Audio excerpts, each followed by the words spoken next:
Wedding videography. What is it? Why do you need it? And why do I, as a California wedding videographer, kind of regret the person I hired for our wedding?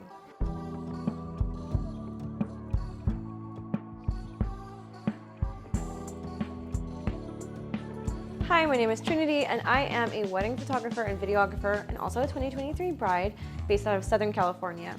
This is Hitched, the show to talk about everything wedding. As a bride and groom who is planning, this is your place to really just celebrate who you guys are and to plan a bash that celebrates your personalities. Today we're going to be talking about all things wedding films. Now, if you're new to this space and you're just getting engaged and you're just approaching it, there's so many questions that can be asked about wedding films. What is it? What does luxury wedding videography mean? What's the difference between editorial and romantic videography? What do highlight films mean? What do teasers mean, etc.? Now, I think it's super important to acknowledge the way that wedding films have just incredibly changed over the last 20 years. If you saw a wedding film from a family or friend in the last decade, chances are you were probably seeing something that would be akin to what we like to call a music video style wedding film. This is going to be something where you have a super slow-mo shot of the wedding dress hanging in a very backlit window, and then having mostly slow-mo shots with music playing over them in the background. There's no audio, there's no story, at least not one that is told through interviews or audio from the day. It's mostly just a linear edit from start to finish of the day's events. It's important to acknowledge the work of videographers who have really just changed the space and moved us into more story-driven films. You have creators like J&Mac Films who focus on much more natural wedding weekends that have a lot of events packed into them, or Bottle Brush Films, which is very much not traditional, or Justin Porter Media, who focuses on creating reality TV show experiences for his couples. The world of wedding videography is so vast that as a newly engaged couple, it can be really hard to find what to look for, what are all these different options, and what do they mean for you. That's why today I want to go over 5 points that I think are really important, just questions to go over with your wedding videographer, and also to help you figure out whether or not you really want wedding videography. Number 1, will you really rewatch this film again?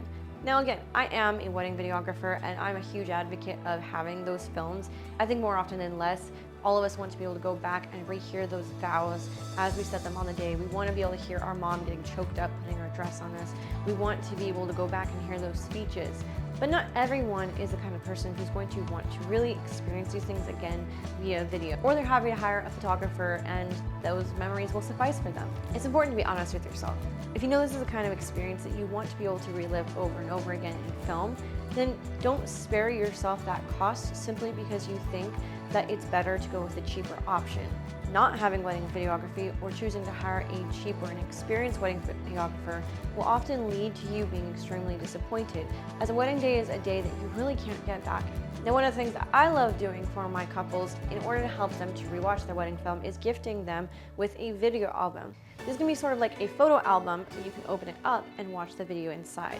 And this is super cool because you can put it on your coffee table, you can share it with family or friends when they come over. It's a way to really enjoy and make the most of that film without feeling like it's going to be lost on a USB that you lose in the next 6 months. And the second question to ask yourself before hiring a videographer is, what am I even looking for? Many people, myself included, are much more comfortable when we're just able to enjoy a party or a big event and not have to stress about looking good or feeling super pretty or being a model. Most of us are simply not comfortable on camera. And a lot of videographers have very differing styles when it comes to this. Some videographers are very much, let me pose you, it's going to be very slow-mo shots, it's going to be very gorgeous and traditional. And then there are videographers who are more what I would call my style. They enjoy just giving couples casual prompts. Rather than orchestrating every single moment of the day, they hang back and let the day kind of unfold as it happens. Their films are much more goofy and down to earth, and that's okay. There's no better option between the two. Nobody has to like the same style simply because that's what's popular right now. And I also think it's important to note that not every couple is the same. Some couples are more awkward. Some couples do really want to feel like they are a picture-perfect couple, and that's okay. I highly recommend going on YouTube or Instagram and watching a couple of wedding films to help you truly decide what you find to be impactful and meaningful and what makes your heart stir, knowing that this is the kind of film that I want to enjoy and catch all the feelings from for myself. Once you decided on that, now is the time to start doing research into your wedding videographer. Now, the number 3 point that we want to go over, and this really comes more into the point of why you need a videographer and a good quality one, is that audio is one of the biggest things about a wedding day that a videographer gets that another vendor just cannot capture. Sure, photo is great. Again, don't get me wrong. I love photos. I love just the stillness of that moment being frozen in time forever. But it really isn't something that can be captured unless you have a professional team on the ground. Content creation has become a really big thing. Content creators are a cool new vendor with people using iPhones to capture content, but it's really important to not mistake the two as interchangeable. Professional wedding videography and content creation cannot be interchanged. Content creation is more for behind the scenes moments, much of that down to earth stuff, creating TikToks, Instagrams, whereas wedding videography is something where they're able to tap into that professional audio. They're doing their utmost to make sure they're capturing the highest quality audio and making sure the scene is well lit. Content creation has its place alongside wedding videography as a way to provide couples with more ways to look back on their wedding day and really remember those memories in a meaningful way. Point number 4 is understanding that every videographer is going to include different services and different add-ons within their packages. Not every videographer will offer raw footage or a linear edit or even a teaser film within their packages. It's important to know everything that's included and ask them what they mean specifically by their service. Every videographer may have a different definition, they may have different lengths of films that they provide. Just getting all those terms squared away is really important because it's not something that is equal across the board for every wedding videographer.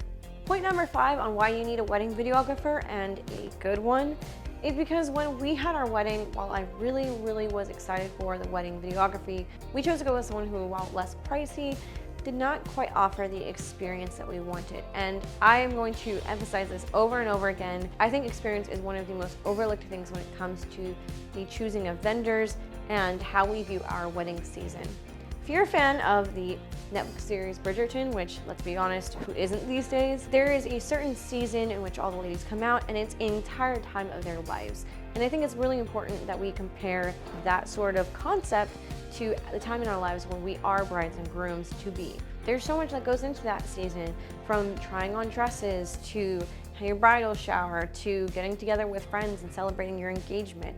The wedding vendors that you choose should enhance that experience, whether that's offering you advice, whether that's sending you client welcome gifts, whether that's just making sure that they're checking in on you constantly to make sure that you don't feel insecure or unsure about what's going on with that particular service. Our wedding videographer basically gave us a contract and then didn't talk to us until our wedding day.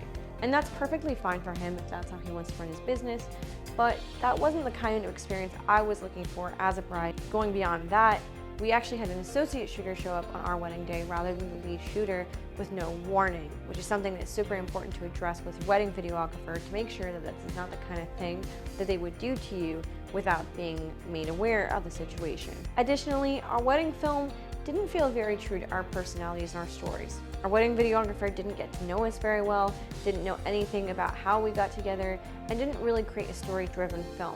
For myself, I'm Hispanic, I love indie music. For my husband, he's white, and we won't really listen to R&B music, but we found ourselves with a wedding film with R&B music in it. And again, this is not really the videographer's fault. We went into this knowing who we were hiring and should have done either more research or been willing to invest in somebody who met our vision more perfectly. But it's important, if you're hoping to not have wedding regret when it comes to wedding videography, to really make sure that you are looking at every option and choosing to invest in the services that really matter to you. As we talked about last week, really choosing those top 3 vendors who you want to invest in and finding ways to be creative with the budget in other areas is really the way to make sure that you don't have regret because you chose to scrimp with a particular vendor that you were really excited about. Wedding videography can be such an amazing way to look back on our bashes. It's a way to hear the voices of people who might pass away in the future. It's a way to remember all the tears and all the emotions of our first look with our spouse. It's a way to really just put those moments in a time capsule that you'll be able to relive and rewatch over and over again. If you're considering wedding videography, I urge you to really evaluate all the options and to really make sure that you don't scrimp on the person that you really want. While it can be a little bit pricey and weddings are a luxury in so many ways, Wedding films and photos are the things that really outlast your wedding day, and they're the things that you really want to be able to remember forever. As usual, thank you for being here. If you guys would like to hear any of your questions about wedding videography answered, you can leave a comment down below or join our email newsletter list, where we send out newsletters bi-weekly to brides and grooms talking about all our favorite things in the wedding industry, ways to plan your bash to be even more spectacular, and just giving you all the tips that you need. Go, tell them to like and subscribe. Bye.